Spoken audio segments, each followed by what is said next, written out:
கிறிஸ்தவர்களாகிய நாம் தேர்தலுக்காக ஜெபிக்க வேண்டுமா? ஏன் ஜெபிக்க வேண்டும்? எதற்காக ஜெபிக்க வேண்டும்? தேர்தலுக்காக எப்படி ஜெபிக்க வேண்டும்? தேர்தலில் யார் ஜெயிக்க வேண்டும் என்று நாம் ஜெபிக்க வேண்டும்.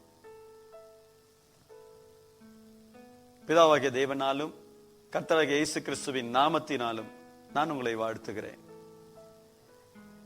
2024 நாடாளுமன்ற தேர்தலுக்காக நாம் ஜெபிக்கும்படியாக வந்திருக்கிறோம்.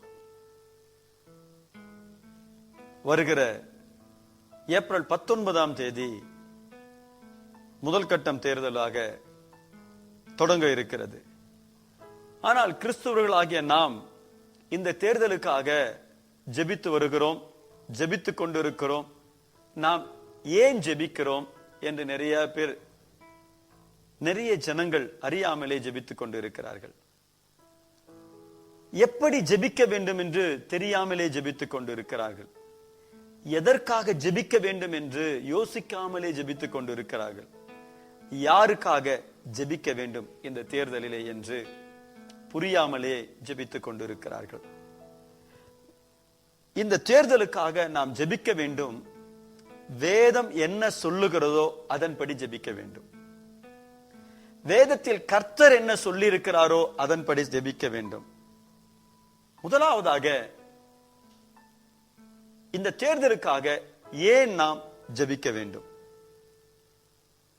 தானியேலின் புத்தகம் 2 அதிகாரம் 21 சொல்லுகிறது. தானியேல் 2:21 சொல்லுகிறது, அவர் காலங்களையும் சமயங்களையும் மாற்றுகிறவர், ராஜாக்களை தள்ளி ராஜாக்களை ஏற்படுத்துகிறவர், ஞானிகளுக்கு ஞானத்தையும் அறிவாளிகளுக்கு அறிவையும் கொடுக்கிறவர், அவரே ஆழமும் இங்க ஆழமும் மலைப்பொருளானதை வெளிப்படுத்துகிறவர். இங்கு வேதவசனம் தெளிவாக சொல்லுகிறது, அவர் காலங்களையும் சமயங்களையும் மாற்றுகிறவர். அவர் என்றால் கர்த்தர். அல்லேலூயா. அப்ப முதலாவது நாம் இந்த காலங்கள் மாறப்போகிறது. இவ்வளவு நாள் ஆட்சிக்கு இருந்த காலங்கள் வேறு, இனிமேல் தேசத்துடைய காலங்கள் வேறு. அந்த காலங்களை தேவன் தான் மாற்றுகிறவராய் இருக்கிறார். அப்போ முதலாவதாக இந்த காலத்திற்கு ஏற்ற ராஜாக்கள் வர வேண்டும் என்று ஜெபிக்க வேண்டும். பொதுவா நம்ம அப்படியே யாரோ வரும் அப்படி எல்லாம் ஜெபிக்க கூடாது. ஒரு குறிப்பிட்ட நபரை சொல்லி ஜெபிக்க கூடாது. வேதம் சொல்லுகிறது, கிறிஸ்துவர்களாக நாம் கண்டிப்பாக தேர்தலுக்காக ஜெபிக்க வேண்டும். ஏனென்றால் அவர்தான் ராஜாக்களை தள்ளி ராஜாக்களை ஏற்படுத்துகிறவர். யாரு? தேவன். நம் தேவன் ராஜாக்களை தள்ளி ராஜாக்களை ஏற்படுத்துகிறவராய் இருக்கிறபடினால நாம் கர்த்தரிடத்திலே போய் நின்று, ஆண்டவரே உமக்கு சித்தமான ராஜாக்களை எங்க தேசத்திற்கு தாரும் என்று நாம் ஜெபிக்க வேண்டும். ஏன் ஜெபிக்க வேண்டும் என்றால், இந்த காலத்திற்கு ஏற்ற ராஜாக்கள் நமக்கு வேண்டும். அதை ஏற்படுத்துகிறவர் தேவன். அதனால் தேவனிடத்தில் நாம் போய் ராஜாக்கள் எங்களுக்கு வேண்டும் என்று ஜெபிக்க வேண்டும். நாம் முதலாவது ஏன் ஜெபிக்க வேண்டும் என்று பார்த்தோம். இப்பொழுது எப்படி ஜெபிக்க வேண்டும் என்று நாம் பார்க்கிறோம். தானியேல் 5 அதிகாரம் 21 கீழ்ப்பகுதி சொல்லுகிறது, உன்னதமான தேவன் மனுஷரின் ராஜ்யத்தில் ஆளுகை செய்து தமக்கு சித்தமானவனை அதின் மேல் அதிகாரியாக்குகிறார். அப்போ எப்படி ஜெபிக்க வேண்டும் என்றால், உன்னதமான தேவனே, நீர் மனுஷர் மேலே ராஜாக்களை ஆளும்படி செய்கிறவரே, உமக்கு சித்தமானவர்களை இந்த தேசத்திலே ராஜாவாக வையும் என்று ஜெபிக்க வேண்டும். ஹல்லேலூயா, ஹல்லேலூயா. அப்ப தேவ சித்தத்திற்கு தேசத்தை ஒப்பு கொடுக்க வேண்டும். தேவ சித்தத்திற்கு ராஜாக்களை ஒப்பு கொடுக்க வேண்டும். இன்னைக்கு அநேக நேரங்களில் நாம் எப்படி ஜெபிக்கிறோம் என்றால் அவர்கள் வேண்டும் இவர்கள் வேண்டும் என்று ஜெபிக்கிறோம். வேதத்தின் பிரகாரம் என்னை பொறுத்தவரை அது தவறு. எப்படி ஜெபிக்க வேண்டும் என்றால், தேவனே நீர் எங்களை ஆளும்படி யாரை வைத்திருக்க நீ சித்தமா இருக்கிறீரோ அவர் எங்களை ஆளுகை செய்யட்டும் என்று தானியேல் 5ஆம் அதிகாரம் 21ஆம் வசனத்தின் பிரகாரம் நான் ஜெபிக்கிறேன் என்று சொல்ல வேண்டும். ஆமென். ஹல்லேலூயா, ஹல்லேலூயா, ஹல்லேலூயா, ஹல்லேலூயா. மூன்றாவதாக நாம் எதற்காக இந்த தேர்தலுக்கு ஜெபிக்க வேண்டும்? எதற்காக இந்த தேர்தலுக்கு ஜெபிக்க வேண்டும்? 1 தீமோத்தேயு 2ஆம் அதிகாரம் 2ஆம் வசனத்தை நாம் வாசிப்போம் என்றால், அங்க ஆண்டவர் அழகாக எழுதி வைத்திருக்கிறார். 1 தீமோத்தேயு 2ஆம் அதிகாரம் 2ஆம் வசனம். நாம் எல்லா பக்தியோடும் நல்லொழுக்கத்தோடும் களங்கம் இல்லாமல் அமைதல் உள்ள ஜீவனம் பண்ணும்படிக்கு ராஜாக்களுக்காகவும் அதிகாரமுள்ள யாவருக்காகவும் அப்படியே செய்ய வேண்டும், அப்படியே ஜெபிக்க வேண்டும். ஹல்லேலூயா. முதலாவதாக இங்கு சொல்லுகிறது, நாம் எல்லா பக்தியோடும் நல்லொழுக்கத்தோடும் களங்கமில்லாமல் இருப்பதற்கு.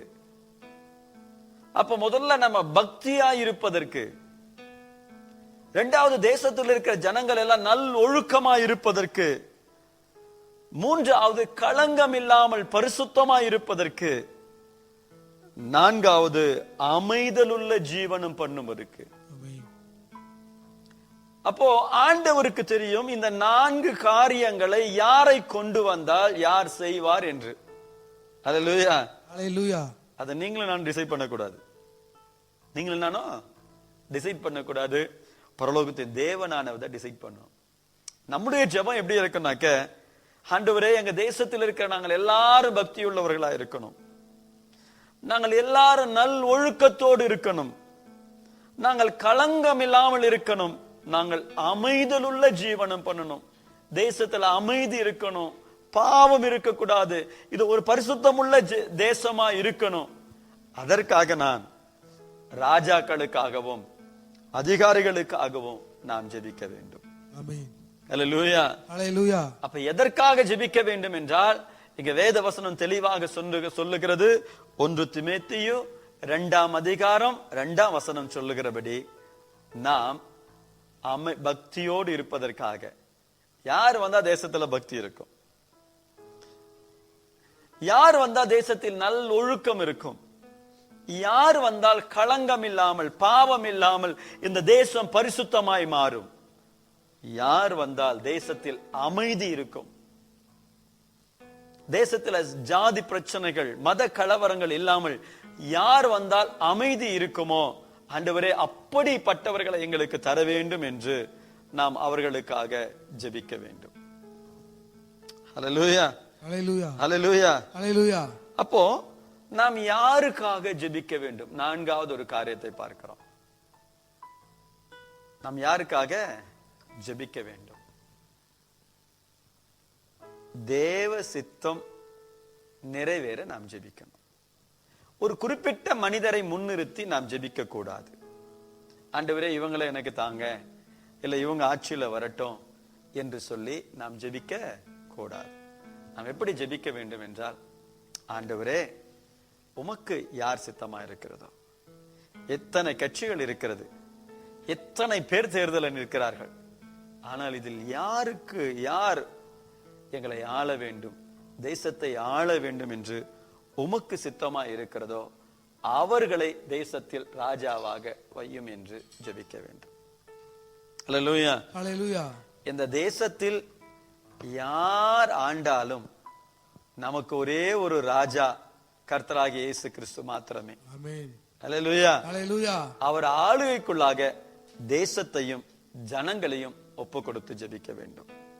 ஆமென், ஆமென். இப்பொழுது நாம் இந்த 4 காரியங்களுக்காக நாம் ஜெபிக்க போகிறோம். ஆண்டவரே இந்த ஆண்டவரே, இந்த தேர்தலுக்காக உம்முடைய சமூகத்தில் நாங்கள் வந்து நிற்கிறோம். ஏன் ஜெபிக்க வேண்டும்? ராஜாக்களை தள்ளி ராஜாக்களை ஏற்படுத்துகிறவர் நீர். அதனால நான் உம்மிடத்தில் ஜெபிக்க வேண்டும். எப்படி ஜெபிக்க வேண்டும்? தேவனே, எங்க தேசத்தில உன்னதமான தேவன் மனுஷன் மேல் ராஜ்யங்களை ஆளுகை செய்யும்படி உமக்கு சித்தமானவர்களை தரும்படியாக நான் ஜெபிக்க வேண்டும். எதற்காக ஜெபிக்க வேண்டும்? தேசத்தில பக்தி உள்ளவர்கள் உண்டாயிருக்கும்படி, அது நல் ஒழுக்கம் உள்ளவர்களாய் இருக்கும்படி, கலகம் இல்லாதவர்களாக அமைதலுள்ள ஜீவனம் பண்ணுகிறவர்களை எங்க தேசத்தில கர்த்தர் எழுப்பி தரும்படி நாங்கள் ராஜாக்களுக்காகவும் அதிகாரிகளுக்காகவும் எங்க தேசத்தில் வரப்போகிற பிரதம மந்திரிக்காகவும் அதில் இருக்கிற அமைச்சர்களுக்காகவும் ஒவ்வொரு அதிகாரிகளுக்காகவும் நாங்கள் ஜெபிக்கிறோம். பரலோகத்தின் தேவனாகிய கர்த்தாவே, ராஜாக்களை தள்ளி ராஜாக்களை ஏற்படுத்துகிறவரே, உம்முடைய சித்தத்தின்படி எங்கள் இந்திய தேசத்திலே வருகிற நாடாளுமன்றத்திலே கர்த்தர் விரும்புகிற, கர்த்தர் நியமிக்கிற ஒரு ராஜா அந்த பிரதம ஸ்தானத்தில் அமரட்டும் என்று நாங்கள் ஜெபிக்கிறோம். நீர் அப்படியே செய்ய போகிற மேலான கிருபைகளுக்காக நன்றி செலுத்துகிறோம். இயேசுவின் நாமத்தில் பிதாவே, ஆமென். ஆமென். God bless you. God bless you.